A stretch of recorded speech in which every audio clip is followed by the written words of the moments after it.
Hey everybody, it's Ricardo Gorski, the founder of Tax.One, where we help individuals and businesses pay as little tax as legally possible. And in this video, I want to talk about Malta versus Cyprus, two low tax jurisdictions that are very popular. And the interesting part is that I've been living in Cyprus for 6 years now, and recently I actually visited Malta, so I can give you a very good overview about the lifestyle, business aspects, taxes of course, and everything else that is associated with that. And regarding this comparison, I created this beautiful chart right here, and we will start right away with the lifestyle comparison. And the first thing that I realized when I was in Malta is that Malta is much smaller than Cyprus. In fact, it is 30 times smaller, and that leads to the fact that Malta feels more like a big city instead of a whole country like Cyprus, for example, because you can go anywhere and you can reach everything within 10-15 minutes of driving, and that also leads to the fact that Malta can be quite busy.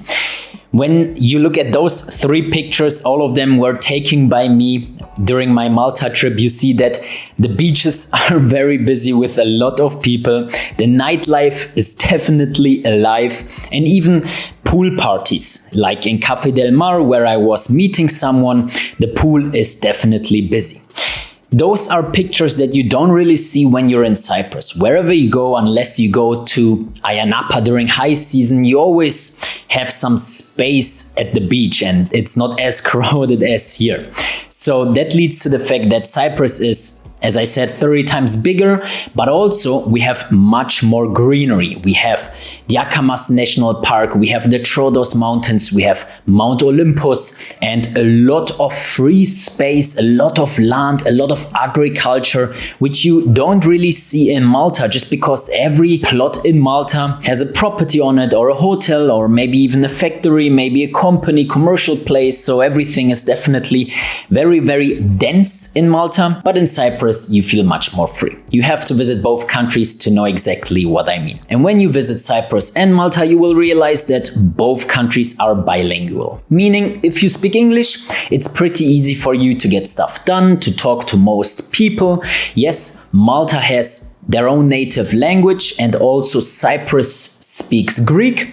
So Cyprus is more Greek, but Cyprus used to be a British colony, so there are still a lot of people that speak English from those times. The older people and the younger generation learns English in the school. Same goes for Malta.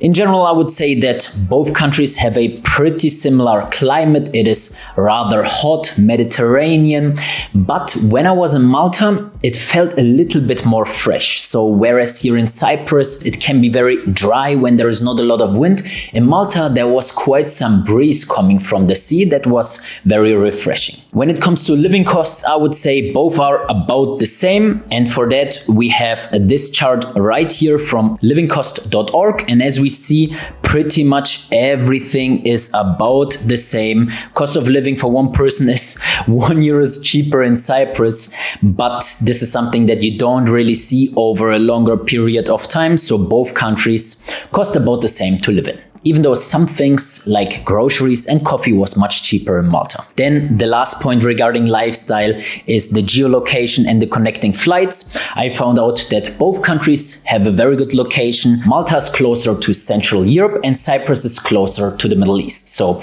if you were to travel to the UAE, for example, on a regular basis, it's more convenient to fly from Cyprus. And if you were to visit Europe or the UK on a regular basis, then it's a little bit more convenient from Malta. But both islands are about a 2-hour flight from each other, so even that is not a big deal. We are not flying to the other end of the world. And that for the short part about the lifestyle. If you want to know more about the Cyprus lifestyle, I recommend you my private channel, Rico Go. I upload videos like that, which are a little bit more relaxed, like behind the scenes, the raw reality of living in Cyprus outside of my office.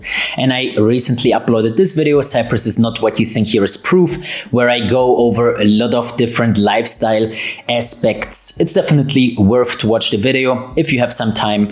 And now we are coming to the interesting part for the Tax.One channel, and that is business. Cyprus and Malta are two islands with low taxes. In fact, they are ranked top 10 worldwide in the most popular corporate jurisdictions and even number 1 and 2 in the EU. As we can see here in this article by Nomad Capitalist, the best jurisdictions for company incorporation in Europe are Malta and Cyprus, even though it is ranked as 6 and 7. This is the worldwide article, so it is like 1 and 2 in the EU. That's what the author of this article meant.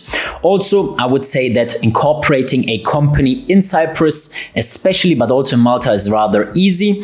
The same applies to the accounting, especially if we compare it to a German GmbH, for example, which I used to run a few years ago. Then, even though these two jurisdictions have very low taxes and also a rather bad reputation, especially in the past, for example, where wealthy Russian-speaking individuals were transferring a lot of money to Cyprus, then also the banking crisis and or the citizenship by investment program scandal, I would say that nowadays the reputation of Cyprus and Malta is very much improved because we are compliant with the OECD's global minimum tax, which you can see here, that is coming from the US, and they are focusing on the corporate tax rates, and they want to implement a global minimum corporate tax rate of 15%. And I will talk more about that in a minute, but let's continue with the fact that both islands don't really have many industries, which is the reason in the first place why these countries offer these tax benefits, because they want to attract wealthy individuals. Because what else do they have? They have tourism, of course, they have the shipping industry, and they have the services industry, which is attached to the tax benefits and some regulatory licenses, etc., etc. Where in Malta, for example, is the iGaming industry very present, or gambling it is at the end of the day. And in Cyprus it is Forex, even though it's not very far away from iGaming. But also real estate, construction, we have energy reserves here because we are in the Middle East. We have oil reserves, and also agriculture is quite common here in Cyprus. We are even exporting wine, which is very, very interesting. And both countries used to have CBI, which is the citizenship by investment. So both countries up until recently were selling passports which were attached to an investment into properties in each country, but both countries pretty much abandoned their CBI program because of pressure from the EU. Cyprus stopped in 2019, Malta stopped recently in 2025, where they don't offer the 2 million by investment citizenship anymore, but now it is a new program, which I will discuss in a minute as well. And also both countries, still until today, have the non-dom regime. Very interesting, but different for each jurisdiction. I'm going to explain it in very detail. And also, as said, both have low corporate tax. And now we are going to focus on the taxes. And for that, we will start with the non-dom programs for natural persons like you and me, as Ricardo Gorski and yourself. And then after that, we are going into the corporate scene and discuss corporate tax and everything else that is associated with it.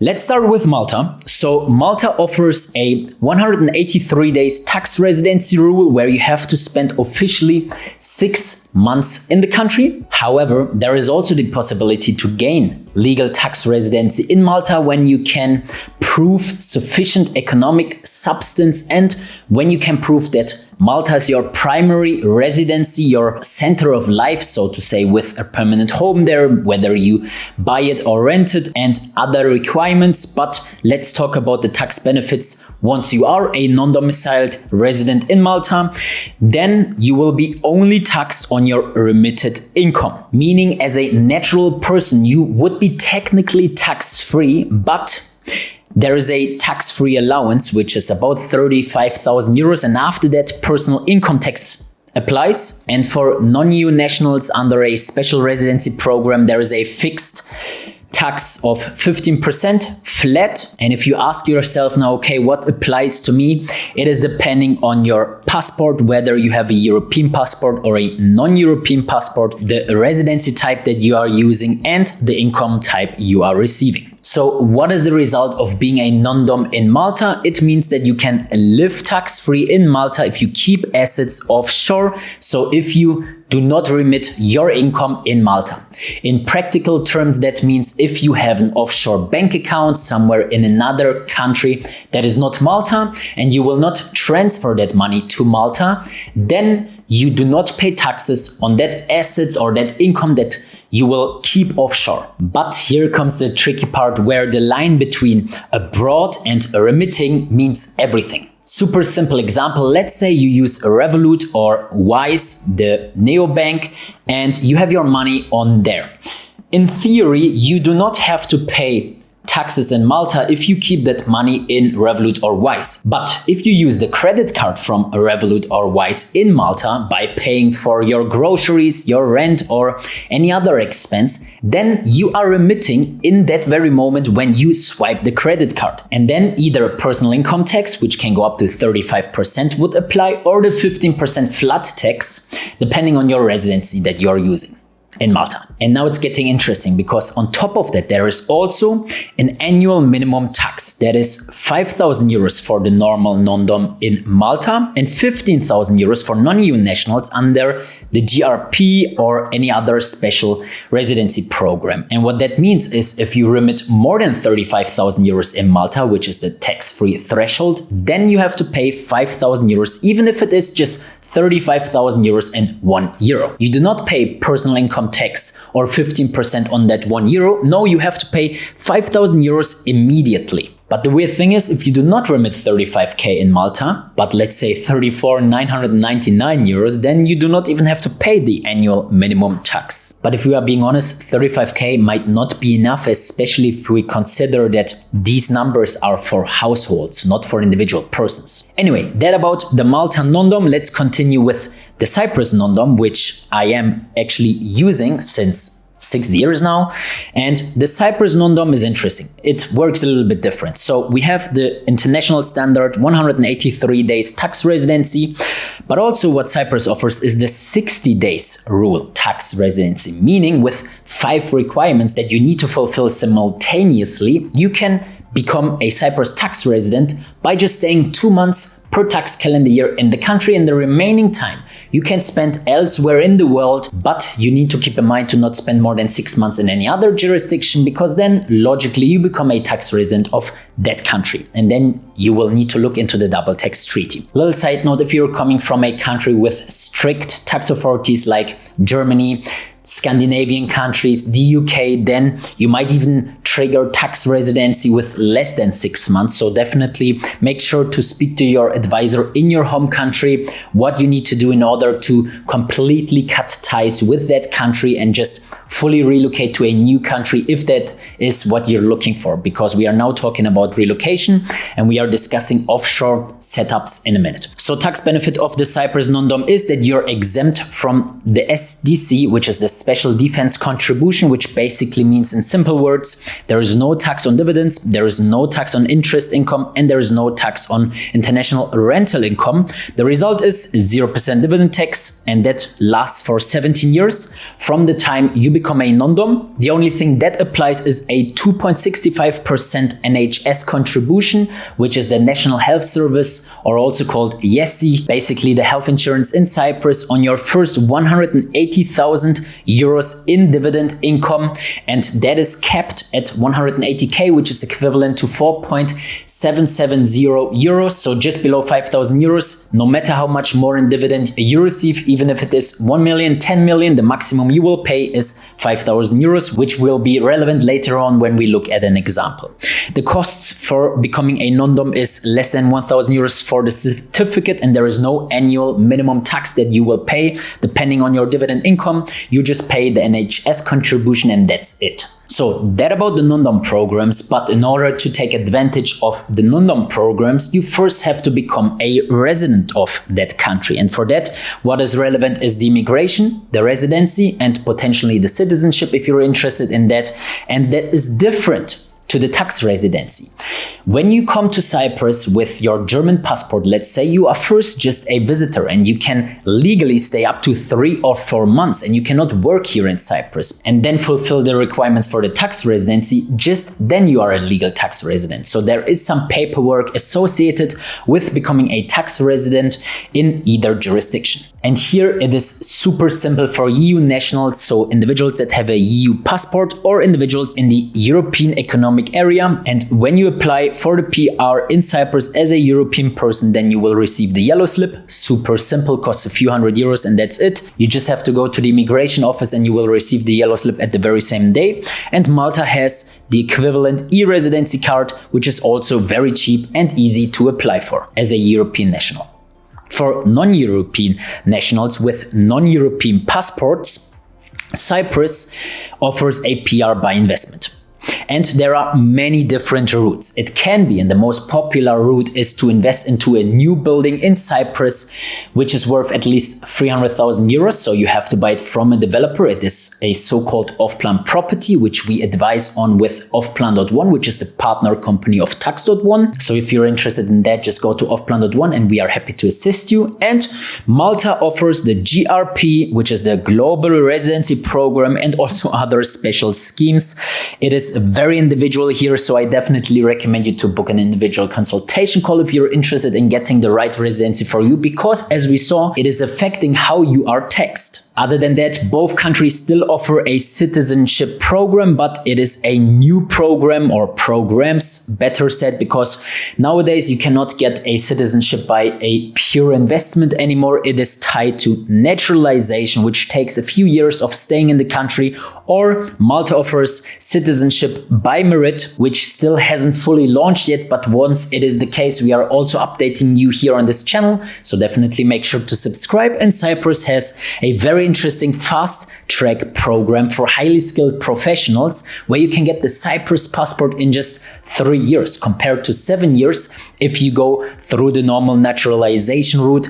But the requirements are that you either need to incorporate a company of foreign interest, register it with the business facilitation unit, or if you don't have your own business, then you need to be employed in a Cyprus company and receive a minimum salary of €2,500. The same applies if you incorporate your own company, and also some other requirements apply, like you need to learn a little bit of Greek and you need to work in specific industries and sectors and have a degree. But again, it's getting too individual here. Let's continue with the next point, and that is the corporate taxation. And here we will definitely start with Cyprus, just because Malta needs a little bit more time. So Cyprus is super simple. Currently, the corporate tax sits at 12.5% on all your profits in a Cyprus limited company. But in 2026, we will have a tax reform where the corporate tax will be raised to 15%. Why? Because of the global minimum corporate tax, and Cyprus doesn't want to be grey listed or blacklisted, so we just apply with international standards and Cyprus won't have any reputational or practical problems. But what's very, very interesting is the IP box regime for certain businesses, for businesses with intellectual property. Mainly softwares, but also other businesses can apply here. An individual tax ruling is definitely necessary because we are using notional deduction in order to use qualifying income and qualified expenses in order to then find out the effective corporate tax, because the IP box regime doesn't guarantee 2.5%, but something in between 2.5% and 12.5% or 15%, depending on those formulas that are being used for finding out the effective corporate tax. But again, it's just for certain businesses. Most businesses like consulting, services and all that just pay the regular official corporate tax, and that's it. The only thing here that's obviously possible is to reduce profits, because corporate tax is applied on the profits with business expenses, travel expenses, softwares, and equipment expenses. So iPad, MacBook, phone, everything can be written off, can be used as a business expense, reduce the profits, and effectively makes you pay less in taxes. So if you found this complicated already, hold your horses because now we are talking about Malta. And Malta has a headline corporate tax, an official corporate tax of 35%. That is paid upfront by every single Maltese company. But then, depending on your income type, the Commissioner for Revenue, the Maltese tax authorities, is refunding the taxes that you already paid from the 35%. And here we have an article by KPMG where the tax refund system is explained. And there are these tax refunds that exist. We have the 6/7 tax refund. We have the 5/7 tax refund, the 2/3 tax refund, and the full tax refund. Here we see that the most common tax refund is the 6/7, which means basically 6/7 of the 35% are being refunded for normal trading income. Selling products, consulting and services, businesses of that sort. I will not go over the other tax refunds because they are a little bit less common and you can find them online. So we will continue with normal trading income, consulting services, marketing, whatever. And the effective trading income tax here is about 5%. So from the initial 35% that we paid upfront in corporate tax, we are getting back 30%. But these refunds can only be claimed by either holding companies or non-dom residents, basically just upon dividend distribution. So if the profits stay in the Maltese company and there has not been a dividend distribution of some sort, then you will not get a refund and the 35% corporate tax is what you will pay in Malta.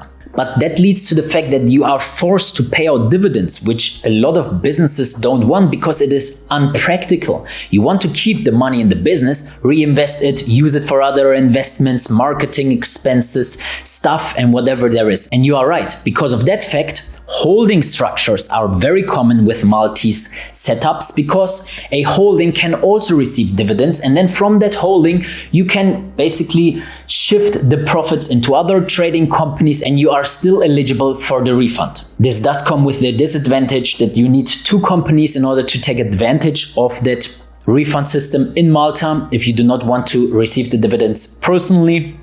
And that can get quite expensive. I will talk about the costs in a minute.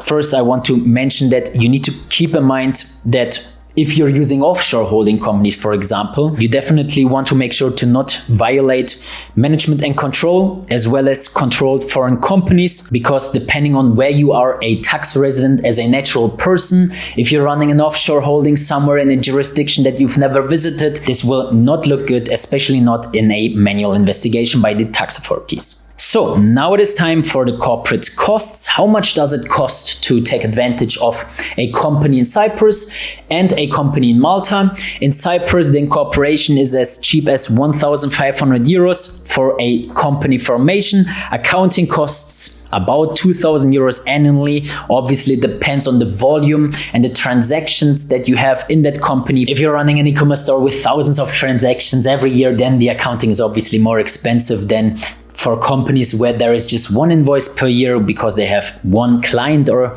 one partner company, something like that. The same applies to auditing, but on average, accounting costs about 2K and auditing about 1,200 euros in Cyprus. Malta, as you already see, much more expensive. A company incorporation can cost 10,000 euros easily. Accounting, 3,000 euros easily. The same for auditing. And also keep in mind the non-dom fee. If you're remitting more than 35,000 euros in Malta as a non-dom, then you're either paying 5,000 or 15,000 euros as the annual minimum tax. But wait, this right here is just for one company. So if you're taking advantage of the holding structure explained earlier, then these costs are almost doubled. Obviously, you will get a discount if you're working with the same lawyer on that, but it can get quite expensive in Malta.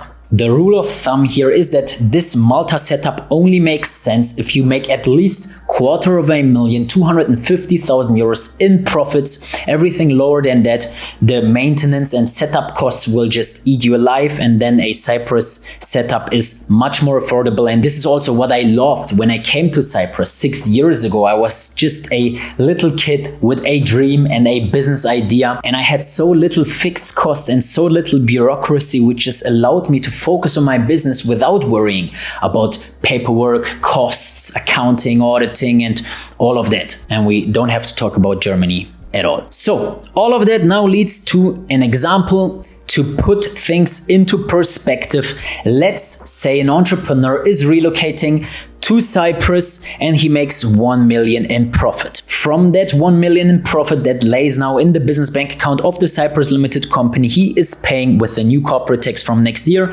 150,000 euros in corporate tax. After the corporate tax obligation, we have 850,000 euros left and we are paying us everything as a dividend because we want to have a payday. And then because we are receiving 850k in dividends, which is more than the cap of 180k, the maximum we will pay in NHS contribution is 4,770 euros as explained earlier, which is the 2.65% on the 180k cap, and that leads us to a net income from the business generating the money into our own Revolut private bank account, whatever we are using. It is 845k and 230 euros, which is quite good if you ask me, because in Germany I would have to give up almost half of my money. And if you're coming from a high-tax country, which I assume you are, then I'm telling you, you will feel very good no matter where you relocate to. So now we are looking at Malta as an example, 1 million in profit in the Maltese trading company. Then we have 350,000 euros in corporate tax that we need to pay upfront regardless, which actually leads to the fact that this has some cash flow and liquidity issues. But let's just say we transfer this to the tax authorities in Malta, and then there is 650k left, which we also distribute everything as a dividend. And just then, upon dividend distribution, we are receiving a tax credit and we will receive a 300,000 euros refund, which is the 6/7 tax refund, and that leads to 950k euros in net income after everything as a non-domiciled individual. But again, this then means that this money is now a private bank account, not in a holding or in another corporate jurisdiction. And then we have the issue again of, okay, what do we do with the money now if it's my private money, if I want to invest it and pay for business expenses? Paying as a natural person wouldn't be the cleanest solution from an accounting point of view, but there are answers and solutions for everything that, again, we are happy to discuss in an individual consultation call. This is a very, very generic, basic overview of comparing these two countries. And what I find interesting and what I asked myself in the beginning is that, okay, but if I receive the dividends from my Maltese company as a Maltese non-dom, do I not have to pay personal income tax on that because I'm technically remitting it and it's more than 35,000 euros? And the answer is no. If you're a Maltese non-domiciled tax resident, then the so-called full imputation system applies, which makes sure that you're not being double taxed because it is already taxed in the company with 35%. You're just receiving the refund and everything is taxed. So that leads to the fact that, let's say you do not receive any other foreign income, which would be taxed with income tax, your total tax rate is 5% in Malta. And with that being said, let's come to the conclusion. Both countries are similar islands. I definitely recommend you to visit both countries so that you get an idea of the different lifestyle in those countries. It is also something that you need to consider. Relocating to a new country is not just where is the lowest tax, because then you can also move to Panama, BVI, or any other third world country, but you obviously don't want to do that. You want to somehow stay close to your home country, still being able to use public infrastructure and not being afraid to go on the streets. That is why you're probably looking into this video, which are two very developed countries, Malta and Cyprus. As I said, total tax rate depends on various different variables like income types, amounts, your residency status, etc. But in general terms, you can say that Cyprus is currently at 15% with the current 12.5% corporate tax, and in the future it will be 17% total tax. Why? Because it will be 15% corporate tax plus 2.65% YESI contribution. If it stays the same, it looks like it will stay the same. Yes, technically it is a little bit more than 17%, but compared to what you paid home, it's peanuts. That's what I always think. I'm actually fine with paying taxes here in Cyprus. If the taxes are being used for the right things. If I see that the country's infrastructure is being developed and we are not sponsoring foreign affairs or irregular migrants coming to the country and just receive free social help while the pension funds are empty. Anyway, sorry about that. I get very emotional about those topics because my family is still in Germany. I'm trying my best to get them here to Cyprus as well. Now back to the topic. Malta's total tax is 5% based on the example that we looked at. But again, keep in mind a lot of individual variables. Then if we just discuss a few more things like banking, for example, Malta's reputation for banking is not the best, just as Cyprus's, but the reputation of Cyprus banking has been improved by a lot because the 2013 banking crisis was a late consequence from the global financial crisis. Cyprus central banks invested into Greek bonds because it is like the big brother of Cyprus, and those bonds lost value almost overnight. And because of that, Cyprus faced issues where they had to get a bail-in by the EU, and mainly Germany forced the Cyprus banks to impose a so-called haircut where deposits in Cyprus with over 100,000 euros were split in half, and this mainly affected the earlier discussed Russian money here in Cyprus, which you can claim was the initial goal by Germany, but no one knows really the truth. The main point I'm trying to make here is that it was not a volunteer decision by the Cyprus government or the Cyprus banks to cut deposits in half. It was literally a forced decision, so to say, with bad luck that Greece and Cyprus were affected by the global financial crisis a little bit later, so that it looks like an isolated event, which a lot of people don't understand. But as you see, it's getting quite complex. This is a topic for a separate video, which I will definitely make in the future, so make sure to subscribe if you're interested in that or in other topics, everything regarding Cyprus. My question when looking at Cyprus and Malta is, how is the sustainability? Because we looked at the minimum tax legislation and we see that the US and the EU and the UK want to implement a global minimum corporate tax. And when they look at Malta and they see this headline official corporate tax of 35%, but behind the scenes there is this refund system, I'm not sure how long this will be sustainable and when Malta will be pressured to change this system. I actually talked about exactly that in 2022, I think. And I also said back then that I don't really think this system is sustainable, but until today, nothing really changed. The only sad part would be if you set up this holding structure, you pay 25,000 euros in overall costs and all that, and then suddenly legislations change and you cannot exploit this loophole anymore. That would be rather sad, but there will be definitely solutions by the Maltese government then as well. And then obviously the potential of both countries. I see a lot of potential in the Cyprus jurisdiction because of the geolocation, because of real estate in Malta. I think like it has already been on most people's radars. When I talk to individuals all over the world, many people know Malta already, but Cyprus is like this up and coming country. Limassol is like the new Dubai, and Paphos attracts so many foreign investors. Again, definitely another topic which I will discuss. That's about it comparing Malta with Cyprus. I'm sure you found something interesting. If you're interested in either Cyprus or Malta, definitely make sure to visit Tax.One, and we are happy to discuss everything in an individual consultation call. And if you subscribe to the channel, I will see you in the next video.